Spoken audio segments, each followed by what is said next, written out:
Breaking news. అఘోరీని పెళ్లి చేసుకున్న Srivarshini trolls కు ఇప్పుడు వార్నింగ్ ఇచ్చింది. 3 రోజుల్లో ట్రోలింగ్ ఆపేయకుంటే మాత్రం ఇద్దరం ఆత్మార్పణ చేసుకుంటామని హెచ్చరించింది.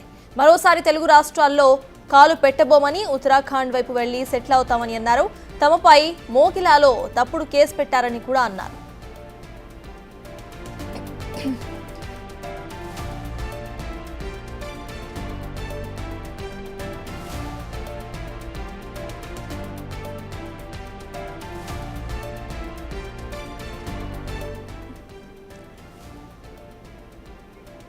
అఘోరీని పెళ్లి చేసుకున్న శ్రీవర్షిని ట్రోలర్స్ కు వార్నింగ్ ఇచ్చింది. 3 రోజుల్లో ట్రోలింగ్ కనుక ఆపేయకుంటే ఇద్దరు ఆత్మార్పణ చేసుకుంటామని హెచ్చరించింది. మరోసారి తెలుగు రాష్ట్రాల్లో కాలు పెట్టబోమని అన్నారు. ఉత్తరాఖండ్ వైపు వెళ్లి సెటిల్ అవుతామని అన్నారు. తమపై మోకిలాలో తప్పుడు కేసు పెట్టారని కూడా అన్నారు. ఎంతోమంది ట్రోలింగ్ చేస్తున్నారు, ఎంతోమంది విమర్శిస్తున్నారు. వాళ్ళందరికీ ఒకటే చెప్తున్నాం, మేమైతే ఇక్కడ ఉండట్లేదు. 2 తెలుగు రాష్ట్రాలకు కూడా మేము రాము. మేము ఉత్తరాఖండ్ వెళ్ళిపోతున్నాం, కేదార్నాథ్. జీవితాంతం అటే ఉంటాం. కేదార్నాథ్కి వెళ్ళి కేదార్నాథ్ నుండి ఇంకా పైకి వెళ్ళిపోయి అక్కడనే ఉండిపోతాం. మా ఇద్దరి జీవితాలు మేము గడుపుతున్నాం. ఎందుకు మా గురించి ఇంత ట్రోలింగ్ చేస్తూ ఇంత విమర్శిస్తున్నారు? మీకేం అవసరం? మా బతుకులు మేము బతుకుతున్నాం కదా, మా జీవితాన్ని మమ్మల్ని బతకనివ్వండి. ప్లస్ అదే కాక వర్షిని ఈరోజు బలిస్తుంది, అలాగే వర్షిని అఘోరి దగ్గర లేదు, ఇలాంటి కంప్లైంట్స్ పెట్టుకోవడం మానేయండి. నేను ఈమె దగ్గరే ఉన్నాను, సేఫ్గా ఉన్నాను, చాలా హ్యాపీగా ఉన్నాం మేము. ఓకేనా, నన్ను ఎవరు బలించట్లేదు. అందుకే మేము ఇంకా ఆ 2 రాష్ట్రాల్లోకి రావాలని చెప్పి అనుకోవట్లేదు. మేము ఆ బతికేది మేము బతుకుతున్నాము. కేదార్నాథ్లో వెళ్ళిపోతున్నాం, కేదార్నాథ్లోనే ఉంటాం ఇంకా. సో ఇంకా ఎందుకు ఛానల్స్ అన్నీ, మీడియా వాళ్ళందరూ ఎందుకు మా మ్యాటర్ ఒక్కటే పట్టుకున్నారు? ఇంక దేశంలో ఏమీ లేవా? 2 తెలుగు రాష్ట్రాలలో ఏ మ్యాటర్స్ లేనట్టు మా మీదనే ట్రోలింగ్ చేస్తూ పదే మా న్యూస్నే వేస్తున్నారు. చెప్తున్నాం కదా, మా దగ్గరికి ఎవరన్నా వచ్చినా సరే, చెప్పమ్మా, మా దగ్గరికి ఎవరు వచ్చినా సరే మేము మా ప్రాణాలు వదలడానికి కూడా సిద్ధంగా ఉన్నాము. వదిలేస్తామని ఫిక్స్ కూడా అయిపోయినాం. పెట్రోల్ కూడా రెడీగా ఉంది. మా బతుకులు మమ్మల్ని బతకనివ్వండి. మేము ఆ 2 తెలుగు రాష్ట్రాలకు రాము. జీవితంలో ఇంకెప్పుడు కూడా ఆ 2 తెలుగు రాష్ట్రాలకు రాబోము కూడా. మేము ఇటే ఉత్తరాఖండ్లోనే ఉంటాం, ఉత్తరాఖండ్లోనే ఉండిపోతాం కూడా. ఒకవేళ మమ్మల్ని విడదీయాలి అని చూసే వాళ్ళకి ఒక్కటే చెప్తున్నాము, మీకు మా ప్రాణాలు పోవడమే కావాలి అంటే ప్రజలకు కానీ ఎవరికైనా కానీ, రాజకీయ వాళ్ళకి కానీ, ఇప్పుడు కేసులు పెట్టిన వాళ్ళకి కానీ మా ప్రాణాలే కావాలి అంటే చెప్పండి. మేము ఇవ్వడానికి చేసుకోవడానికి సిద్ధంగా ఉన్నాము. 100% కాళీమాత మీద ఒట్టు ప్రాణదానం చేసుకోవడానికి కూడా ఉన్నాం.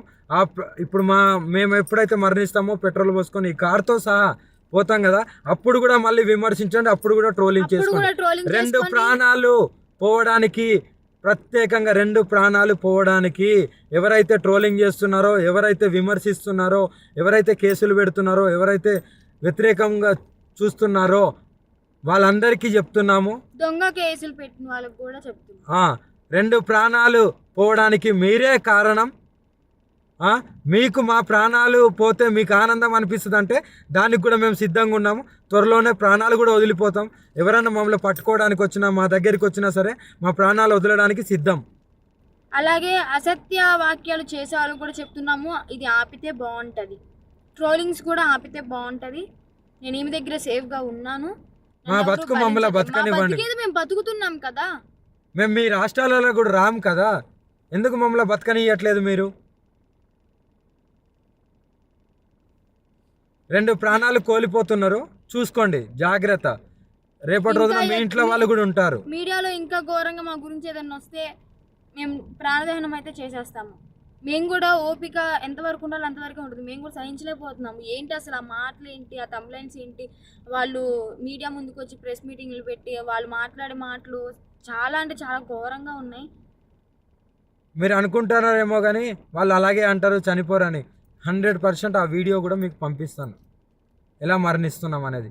ఎవరైనా సరే మమ్మల్ని ఇప్పటికి కూడా మా న్యూస్ ఆపకపోతే మా బతికేది మేము బతుకుతున్నాం కదా. అక్కడైతే లేం కదా 2 రాష్ట్రాల్లో, మీకు మా వల్లే ఇబ్బంది కదా. మేము అక్కడ లేం కదా మీ కళ్ళ ముందు. కానీ మేము రాము కదా, మీకు అదే కావాలి కదా. మేము రాము 2 రాష్ట్రాలల్లో.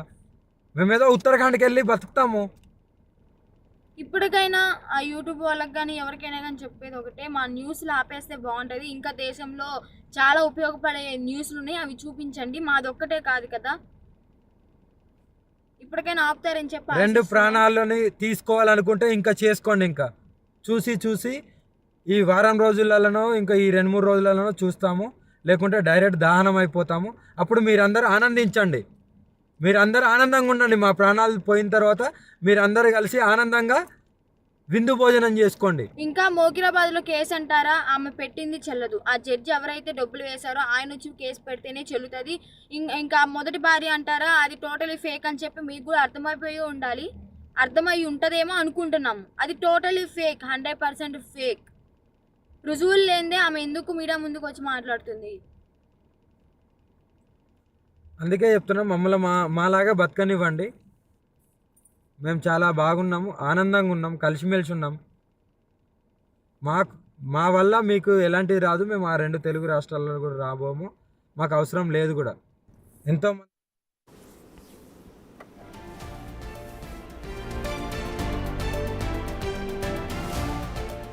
అఘోరిని పెళ్లి చేసుకున్న శ్రీవర్షిని ఇద్దరు కూడా ట్రోలర్స్ కు వార్నింగ్ ఇచ్చారు. ట్రోలింగ్ కనుక ఆపకపోతే ఆత్మార్పణ చేసుకుంటాం అంటూ కూడా వార్నింగ్ ఇచ్చారు. దీనికి సంబంధించిన అప్డేట్స్ ను మా ఇన్పుట్ ఎడిటర్ పవన్ అందించడానికి లైవ్ లో సిద్ధంగా ఉన్నారు. పవన్, చెప్పండి, ఈ వార్నింగ్ ని మనం ఎలా చూడాలంటారు? అండ్ అఘోరి ఇలాంటి వార్నింగ్ ఇవ్వడం ఇది సెకండ్ టైం, అసలు ఎలా చూడాలంటారు? మరో కొత్త కథను మొదలు పెట్టబోతున్నారు వీళ్ళిద్దరూ కలిసి. ఎందుకంటే 2 తెలుగు రాష్ట్రాల్లో కూడా వాళ్ళ కోసం విపరీతంగా వెతుకులాట కొనసాగుతుంది. అటు వర్షిణి జాడ కోసం వర్షిణి తల్లిదండ్రులు, వర్షిణి అన్నగా చెప్తున్న విష్ణు తదితరులందరూ కూడా తీవ్రంగా గాలిస్తున్నారు. అఘోరిగా చెప్పబడుతున్న శ్రీనివాస్ అనే ట్రాన్స్జెండర్తో లేచిపోయింది, వెళ్ళిపోయింది. ఆమె ఇష్టపూర్వకంగా ఎక్కడో వివాహం చేసుకుంది. అవన్నీ సరే, ఒక ట్రాన్స్జెండర్తో ఆమె ఎలా జీవిస్తుంది అని ఆమె పట్ల కన్సర్న్తో వాళ్ళ కుటుంబ సభ్యులు అటు ఇల్లు వదిలి వర్షిణి కోసం తీవ్రంగా గాలిస్తున్న పరిస్థితి ఉంది. ఇక్కడ అఘోరగా చెప్పబడుతున్న శ్రీనివాస్ పైన మోకిలా పోలీస్ స్టేషన్లో కేసు నమోదైంది. కరీంనగర్లో కూడా మరొక యువతి రాధా అనే యువతి తనను వివాహం చేసుకొని మోసం చేసుకున్నాడు. తానుండగానే 2వ వివాహం వర్షిణిని ఎలా చేసుకుంటాడో ఆ వివాహం చెల్లదు, నన్ను మోసం చేశాడంటూ ఆమె కరీంనగర్ పోలీస్ స్టేషన్లో ఒక కేసు పెడితే, మోకిలా పోలీస్ స్టేషన్లో ఒక మహిళ మరో కేసును కూడా నమోదు చేశారు. ఆమె ఫిర్యాదు చేశారు. ఆమె ఇచ్చిన ఫిర్యాదు మేరకు మోకిలా పోలీసులు కూడా కేసు నమోదు చేశారు. తాంత్రిక పూజలు చేస్తానంటూ ఉజ్జయిని దాకా తీసుకువెళ్ళింది. అక్కడ 10 లక్షల రూపాయలు అటు శ్రీనివాస్ తీసుకున్నాడు. ఆ తర్వాత మరో 5 లక్షల రూపాయలు ఇవ్వాలంటూ కోరాడు. అవి ఇచ్చిన తర్వాత కూడా మరిన్ని డబ్బులు అడుగుతూ ఇవ్వలేదన్న కోపంతో తమ పైన ఇష్టం వచ్చినట్లుగా బూతులు తిడుతూ తమను చంపేస్తానంటూ బెదిరిస్తున్నాడంటూ ఆమె చేసిన ఫిర్యాదు మేరకు అటు మోకిలా పోలీస్ స్టేషన్లో కూడా కేసు నమోదైంది. ప్రస్తుతం ఆ శ్రీనివాస్ పైన కేసులు నమోదు కావడంతో పోలీసులు అతన్ని పట్టుకోవడానికి ప్రయత్నిస్తున్నారు. అటు వర్షిణి ఇంటి నుంచి వెళ్ళిపోవడంతో వర్షిణిని పట్టుకోవడానికి వాళ్ళ కుటుంబ సభ్యులందరూ కూడా వెతుకుతూ ఉన్నారు. అయితే వీళ్ళు ఎక్కడో మధ్యప్రదేశ్లోనో మరో ప్రాంతంలోనో వివాహం చేసుకుని ఆ వీడియోలన్నింటినీ కూడా రిలీజ్ చేశారు. తాము వివాహం చేసుకున్నాం, ఇకపైన కలిసే ఉంటాం, త్వరలోనే శ్రీనివాస్ స్వగ్రామం ఉమ్మడి ఆదిలాబాద్ జిల్లాలో ఉంది, అక్కడికి వచ్చే ఇద్దరం కూడా స్థిరపడతాం, అక్కడే కాపురం పెడతాం, అక్కడే పిల్లల్ని కంటాం అంటూ స్టేట్మెంట్ కూడా ఇచ్చారు. ఇప్పుడు తాజాగా తిరిగి మరోసారి తమను ఎవరు కూడా మా వెంటపడొద్దు, మమ్మల్ని తీవ్రంగా వేధింపులకి గురి చేస్తున్నారు, అటు సోషల్ మీడియాలో కావచ్చు ఇతర మీడియా ప్లాట్ఫామ్స్ అన్నింటిలో కూడా మా పైన రకరకాల దుష్ప్రచారం చేస్తున్నారంటూ ఇద్దరు కూడా వాపోతూ ఉన్నారు. ఇలానే కనుక కంటిన్యూ చేసినట్లయితే తాము ఆత్మహత్య చేసుకుంటాం, పెట్రోల్ కూడా వెంట ఉందని అఘోరి ఆ శ్రీనివాస్ చెప్తూ ఉన్నాడు. వాస్తవానికి ఆయన ఆత్మహత్య యత్నం చేయడం, ఆత్మహత్య చేసుకుంటానంటూ బెదిరించడం ఇది కొత్త కాదు. గతంలో రోడ్ల వెంబడి ఎక్కడ పడితే అక్కడ ఎవరితో పడితే వాళ్ళతో ఆయన అనేక రకాలుగా వాగ్వాదాలకు దిగాడు. ఆ సమయంలో 4-5 సార్లు పెట్రోల్ మీద పోసుకున్నాడు. దగ్గరలో ఉన్న వాళ్ళందరూ కూడా ఆయనను రక్షించి ఆ పెట్రోల్ అంతా నీళ్లతో కడిగిన పరిస్థితిని కూడా మనం చూసాం. తాజాగా ఇప్పుడు కేవలం సోషల్ మీడియాలో వాళ్ళపైన వస్తూ ఉన్నాయి. మేమిక తెలుగు రాష్ట్రాల్లోకి అడుగు పెట్టమంటూ వాళ్ళు చెప్తున్నారు. ఒకవేళ నిజంగానే తెలుగు రాష్ట్రాల్లో కనుక అడుగు పెట్టినట్లయితే వర్షిణిని వాళ్ళ తల్లిదండ్రులు లాక్కెళ్తారనే భయంతో ఆమె అడుగు పెట్టదు. అలానే అఘోర శ్రీనివాస్ వాడు వస్తే పోలీసులు ఇక్కడ అరెస్ట్ చేస్తారు. మోసం చేసిన కేసు కావచ్చు, మరో మహిళను వివాహం చేసుకొని ఆమె ఉండగానే 2వ వివాహం చేసుకున్న కేసు అది కూడా నమోదైంది. ఈ 2 కేసుల్లో పోలీసులు ఎటువంటి చర్యలు తీసుకుంటారోనన్న భయంతో ఈ 2 తెలుగు రాష్ట్రాలకి చెప్తున్నారనే చర్చ జరుగుతుంది. ఇక సోషల్ మీడియాలో ట్రోలింగ్స్ ఇవాళ కొత్తగా మొదలైంది కాదు. వాస్తవానికి అఘోరాగా చెప్పుకుంటూ బయటకు వచ్చిన నాటి నుంచే రకరకాలుగా అటు శ్రీనివాస్ వ్యవహార శైలిపైన రకరకాల కామెంట్స్ వస్తూ ఉన్నాయి. అంతేకాకుండా ఇటీవల శ్రీనివాస్ వ్యవహార శైలితో అటు సాధువులు కొంతమంది తీవ్రంగా ఇబ్బంది పడుతూ ఉన్నారు. ఇతని చేష్టల వల్ల, ఇతను చేస్తున్న పనుల వల్ల నిజంగానే హిందూ సమాజానికి, అటు సాధువులను నమ్మే వాళ్ళకి అందరికీ కూడా తీవ్రమైన నష్టం జరుగుతుంది. అటు నిజంగా అటు సాధన చేసి యోగులుగా బతుకుతున్న వాళ్ళు, సాధువులుగా బతుకుతున్న వాళ్ళందరికీ కూడా అప్రతిష్ట తెచ్చేలాగా శ్రీనివాస్ ప్రవర్తన ఉంటుంది. కాబట్టి అతనిపైన చర్యలు తీసుకోవాలంటూ వాళ్ళు కూడా అనేక సందర్భాల్లో తీవ్ర ఆగ్రహం వ్యక్తం చేశారు. నిన్న మొన్న అటు ట్రాన్స్జెండర్ కమ్యూనిటీ నుంచి వాళ్ళు కూడా వచ్చారు.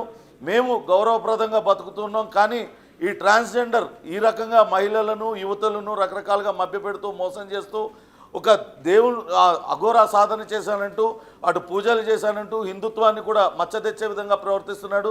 అతను వస్తే మాత్రం మెత్తగా తంతామంటూ ట్రాన్స్జెండర్ కమ్యూనిటీ నుంచి కూడా గట్టి వార్నింగ్ పడింది. వీటిలన్నింటినీ దృష్టి మరల్చేందుకే ఒక కొత్త డ్రామా వీళ్ళిద్దరూ కలిసి మొదలు పెట్టారనే చర్చ అయితే జరుగుతుంది. నిజంగానే ఉత్తరాఖండ్ వెళ్ళిపోయి బతికితే వాళ్ళు ఎవరికి దొరకకుండా అక్కడ ఉంటే ఎవరు కూడా వాళ్ళని పట్టించుకోరు. వాళ్ళు మీడియా హౌస్లకి వాళ్ళంతటా వాళ్ళే ఫోన్ చేసి వాళ్ళే లైవ్లు ఇచ్చుకుంటూ మమ్మల్ని ఏదో మీడియా సంస్థలు వెంటబడుతూ ఉన్నాయి, సోషల్ మీడియా వాళ్ళు మా వెంటబడుతూ ఉన్నారంటూ రకరకాలుగా మాట్లాడుతూ ఉన్నారు. కానీ వాస్తవానికి వర్షిని ఇటీవల బిగ్ టీవీ స్టూడియోకి తనంతట తానుగా వచ్చింది. అక్కడ తాను కుటుంబ సభ్యులతో ఏ రకమైన ఇబ్బందిని ఎదుర్కొంటున్నది, అఘోరా శ్రీనివాస్తో ఏ రకంగా పరిచయం ఏర్పడింది, ఆ పరిచయం వివాహానికి ఎలా దారితీసింది, ఇవన్నీ కూడా ఆమె స్వయంగా వివరించింది. తాను మేజర్ని ఇష్టపూర్వకంగానే తనతో వెళ్తున్నానంటూ చెప్పింది. ఆ సమయంలో కూడా మా ఎగ్జిక్యూటివ్ ఎడిటర్ అశోక్ ఆమెకు నచ్చజెప్పే ప్రయత్నం చేశారు. ఒక ట్రాన్స్జెండర్తో జీవితం అనేది భవిష్యత్తులో దుర్భరంగా ఉంటుంది, మీరు ఏదో ఒక సరైన నిర్ణయం తీసుకుంటున్నారా, మీ తల్లిదండ్రులు చెప్పినట్టు వినాలంటూ కూడా చెప్పిన ఆమె ససేమిరా అంటూ అతనితోనే ఉండడానికి నిశ్చయించుకుంది. ఆమె మేజర్, ఆమె వ్యక్తిగత నిర్ణయం కాబట్టి దాన్ని అందరూ కూడా గౌరవించారు. ఆమె అక్కడి నుంచి వెళ్ళిపోయింది. కానీ ఇప్పుడు చూస్తే మీడియా వల్లనే మేము చచ్చిపోతాం, పెట్రోల్ క్యాన్లు కూడా ఉన్నాయి, ఇద్దరం కూడా సజీవ దహనం అయిపోతాం అంటూ వాళ్ళు ఇద్దరు కూడా వార్నింగ్ ఇవ్వడం అనేది కేవలం ఇక్కడ ఉన్న కేసులు కావచ్చు, లేకుంటే వాళ్ళని పట్టుకోవడానికి అటు వర్షిని తల్లిదండ్రులు అనేక రకాలుగా పాటలు పడుతున్నారు. అటు కొంపగోడు వదిలేసి వాళ్ళ కోసం వేరువేరు రాష్ట్రాల్లో వాళ్ళ ఆచూకీ కోసం తిరుగుతున్న పరిస్థితి అయితే ఉంది. వీళ్ళందరి దృష్టి మరల్చేందుకే ఈ రకమైన కొత్త ఎత్తుగడను వీళ్ళిద్దరూ ప్లాన్ చేశారనే ఆరోపణలు అయితే వినపడుతున్నాయి. మొత్తం మీద ఇకపై ఎవరైనా తమ పైన వ్యతిరేకంగా కథనాలు రాసినా, ఏదైనా తమను ట్రోలింగ్ చేసినా తామిద్దరం కూడా ఆత్మహత్య చేసుకుంటాం, మేము ఆత్మహత్య చేసుకునే వీడియోను కూడా మీకు పంపిస్తాం అంటూ శ్రీనివాస్ చెప్తూ ఉన్నాడు. ఆయన ఆత్మహత్య చేసుకున్న తర్వాత ఆ వీడియో ఎలా పంపుతాడనేది మరి అఘోరా ఆయనకే తెలిసి ఉండాలి, లేకుంటే మూడో వ్యక్తితో ఆ వీడియో తీయించి పంపుతారా అనేది కూడా మరి చూడాలి. మొత్తానికైతే ఈ రకమైన సూసైడల్ టెండెన్సీ అనేది కనపడుతుంది ఆయన వ్యవహార శైలిలో. గతంలో కూడా అనేక గుళ్ళల్లో వస్త్రాలు లేకుండా లోపలికి వెళ్ళడానికి ప్రయత్నించడం, అక్కడ పోలీసులు లేకుంటే ఆ దేవాలయ సిబ్బంది అడ్డుకునే క్రమంలో అనేక సార్లు మీద పెట్రోల్ పోసుకొని ఇదే రకమైన బెదిరింపులకు శ్రీనివాస్ దిగిన పరిస్థితి కూడా ఉంది. వాస్తవానికి మీడియా సంస్థలు ఎప్పుడు కూడా వీళ్ళను ప్రోత్సహించడమో మరొకటో ఎక్కడా కూడా చేయలేదు. వాళ్ళంతటా వాళ్ళే ఇక్కడ వచ్చి తాము ఎలాంటి సమస్య ఎదుర్కొంటున్నాం, లేకుంటే తాము చేయబోతున్నాం అనే చెప్పారు. వాటిల్ని ఎక్కడ కూడా అన్నింటినీ కూడా ప్రసారం చేశాయి. ఇక సోషల్ మీడియాలో రకరకాలుగా కథనాలు వచ్చాయి, వీళ్ళ మీద రకరకాలుగా ట్రోలింగ్ అనేది నడుస్తున్న మాట వాస్తవం, దాన్ని ఎవరు కూడా ఆపలేరు. కానీ ఇప్పుడు ఈ రకమైన వార్నింగ్ ఇవ్వడం, ఇకపైన తెలుగు రాష్ట్రాలకే రాము అని చెప్పడం, కేవలం తెలుగు రాష్ట్రాలలో వాళ్ళపైన నమోదవుతున్న కేసులు కావచ్చు, అలానే వాళ్ళ మీద పెరుగుతున్న వ్యతిరేకత అఘోరాగా చెప్పుకుంటూ ఈ రకమైన చర్యలకు పాల్పడుతున్నాడు, అతనిపైన కఠినమైన చర్యలు తీసుకోవాలంటూ ఒక పక్క సాధువులు డిమాండ్ చేస్తూ ఉన్నారు, మరోపక్క ట్రాన్స్జెండర్ కమ్యూనిటీ, ఈ ట్రాన్స్జెండర్ కమ్యూనిటీకి కూడా చెడ్డ పేరు తెచ్చే విధంగా అతని ప్రవర్తన ఉంటుంది. కాబట్టి అతను ఖచ్చితంగా మాకు దొరికితే మాత్రం చితగొడతామంటూ వాళ్ళు వార్నింగ్లు ఇవ్వడం, ఇటు మోసాలకు పాల్పడిన కేసులో పోలీసులందరూ కూడా కేసులు నమోదు చేయడం, వీటిని అన్నిటి నుంచి తప్పించుకునేందుకే ఈ రకమైన వీడియో విడుదల